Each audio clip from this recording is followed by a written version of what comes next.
In this lesson, we're going to go ahead and continue sculpting on our head. So we're going to pick up exactly where we left off. And the first thing that I want to do is sort of cut in a little bit of detail on the eye area. Basically, in order to move this sculpt forward, I want to have eyes so that I can see what is really missing and what the piece needs. You need to look at it and be able to tell what's going on and what's wrong. So what I'm going to do is I'm going to append a sphere. I'm going to transform it into a Dynamesh with really low resolution. I always put it at the minimum, like 8 or something like that. And then I'm going to turn it down, or sorry, scale it down, and move it into place with the transpose tools. Once that's done, what I'm going to end up doing is I'm going to go into the Subtool Master, and I'm going to do a mirror. So for now, I'm just putting it in place, and now I'm going to go ahead and hit the Subtool Master. There we go, and then mirror. Hit OK. Once that's done, you'll see we'll have the two spheres to work with, and now you can go back to the main head sculpt and really get busy. So what I'm going to do is, with the dam standard, I'm going to try to pull out some eyelids, as you can see. But I don't really have that much geometry to work with, so what I'm going to do is I'm going to divide once. I turned my Dynamesh off, just in case that I don't redo my topology out of nowhere. I'm going to smooth out the eyes.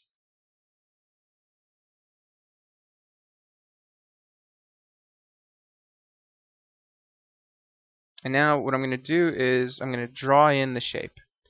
You can see these eyes look a little bit weird right now. They're actually looking very feminine because of their shape, but we're going to fix that. Smoothing it out just to push it back in.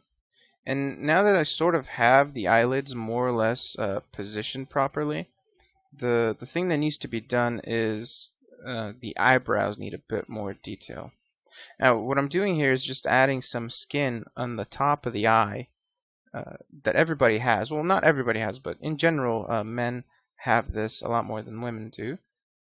But most everybody has this bit of skin on top of the eye. That's what I'm working on fixing. For that, just playing a little bit with the zygomatic here, making sure it connects to the ear and gives me that nice line that you saw on the cheeks. An important thing to remember is if you don't add nostrils, your nose generally doesn't work that well. So the idea behind adding the nostrils really soon is that you can really shape the nose after you've put in the nostrils. Because if you don't, then it's just a basic shape. The holes of the nose actually add a lot to the format of the nose. So you need to take that into account when you're sculpting. And I'm just doing some tweaks here with the move and just the clay brush, really. Those are my main tools to get anywhere in ZBrush. Now just moving in and getting the shape that I want.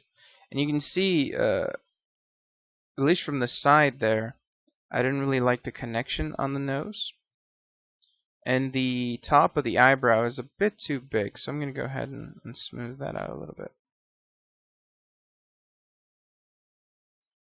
Looking at it this way, I see that I can plane out the zygomatic by using the trim dynamic.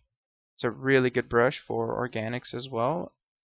Don't be fooled. I know you probably think it's a mech brush, but it really isn't. It's really great for organics because it allows you to create the plane changes of the face. I think it's a fantastic tool. And I'm just adding some volume here with the clay buildup because if you remember the pictures that we saw from the males, they all had these big zygomatics that sort of were so big that they were wider, than the width of the head, so they sort of came out a little bit. And here's a little trick: if you use the pinch brush, you can create lips really, really easily. You just have to be careful of using some masks maybe to protect the bottom lips after you've done the top lips. But it's really easy. So I'm going to add some volume here, just so I have some more polygons to work with there. And then I'm going to grab the pinch, smaller brush, and see how I can easily create a lower lip right there. And again, this is just a blocking process, but this trick really works wonders when you're working.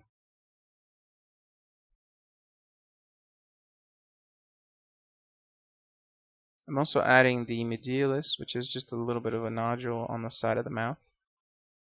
Everybody has that, as well as just diminishing the size of that. So you can see we're heading off and in the right track. We've been sculpting for around 15 minutes. You know, it's really not that much time. And it's starting to get there. You know, it looks like a face. Obviously needs a lot more detail, but you get the gist of it. Making the space in between the nose and the lips a little smaller. And this is going to go back and forth quite a few times, although I can guarantee that we'll be going in on that area and tweaking it a lot. But now I'm going to focus on the eyes because I really want to see them properly from the side. Using the dam standard here, I'm going to try to pull out some eyelids right there. Really don't have enough geometry to do this right now, so I might just leave it alone for this second. I am going to cut the ears though, to find them a little bit better. And it's definitely getting there. And here we go, pulling that out again. As you can see, I don't have enough polygons to make that look really nice.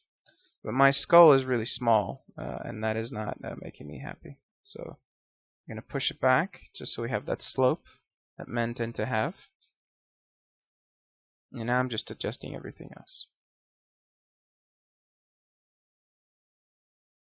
I think one of the important things that a lot of students don't believe when I say is that everybody starts out and the model never really looks good. Like you don't really make amazing looking models from the first few strokes, you know. You need to feel it out, especially when you're not using reference.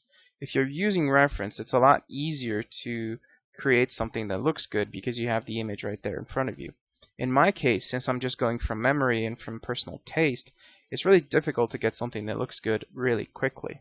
So you shouldn't beat yourself up too hard if you're having difficulties in this process of the modeling. It takes a little bit of time and it takes practice to get ahead going. There are plenty of tutorials here on Digital Tutors that will help you out in that regard as far as teaching you how to sculpt and teaching you about anatomy. I've done a few myself. There's a really good one on bust sculpts by another artist. So you should really check those out if you're having difficulties following along the tutorial. But just remember that, you know, everybody starts out somewhere and it's okay if you're having difficulties. Just don't give up.